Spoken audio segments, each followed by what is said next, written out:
সাব্বির রহমান এক বিস্ময়কর নাম। যখন জাতীয় দলে খেলতেন তখন বিস্ময় ছড়িয়েছেন, কিন্তু অনেকদিন হলো জাতীয় দলে নেই। বিপিএল খেলে জাতীয় দলে ফেরার আশা করেছিলেন। দলীয় শৃঙ্খলা ভঙ্গের অভিযোগে প্রথম 3 ম্যাচে দলেই সুযোগ পাননি। অবশেষে চতুর্থ ম্যাচে দলে সুযোগ পেয়েও যখন ব্যাটে বলে কিছুই করতে পারেননি, তখন পঞ্চম ম্যাচে এসে সাব্বির রহমান চেনালেন তার জাত।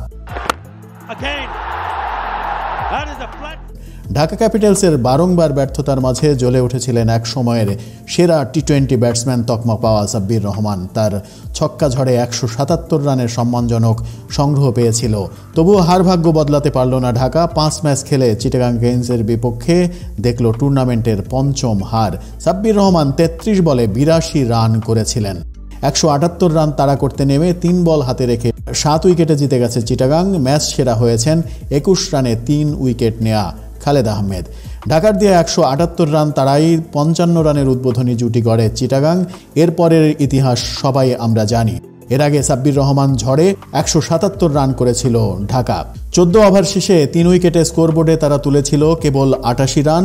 2 বিদেশি জেসন রয় এবং স্টেফেন এসকেনজি ব্যর্থ হয়ে ফিরে যান প্যাভিলিয়নে। 5 রান করেন শাহাদাত হোসেন দীপুও 2 অঙ্কের ঘর ছুঁতে পারেননি। তবে ইনিংস ধরে রেখেছিলেন তানজিদ হাসান তামিম।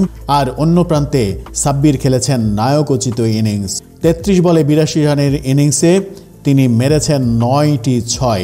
সাব্বিরের ঝড়ে 15তম ওভারে 26 রান এসেছিল, পরের ওভারে 14। তানজিদ তামিম বিদায় নেয়ার পরে সাব্বিরের ঝড় থামেনি। তানজিদ করেছেন 54 রান 48 বল থেকে। শেষ পর্যন্ত 33 বলে 82 রানে অপরাজিত ছিলেন সাব্বির। টি-20তে এটি তার চতুর্থ সর্বোচ্চ ইনিংস। 2016 সালে বরিশাল বুলসের বিপক্ষে 122 রানের ইনিংসটি এখন পর্যন্ত টি-20তে তার সেরা।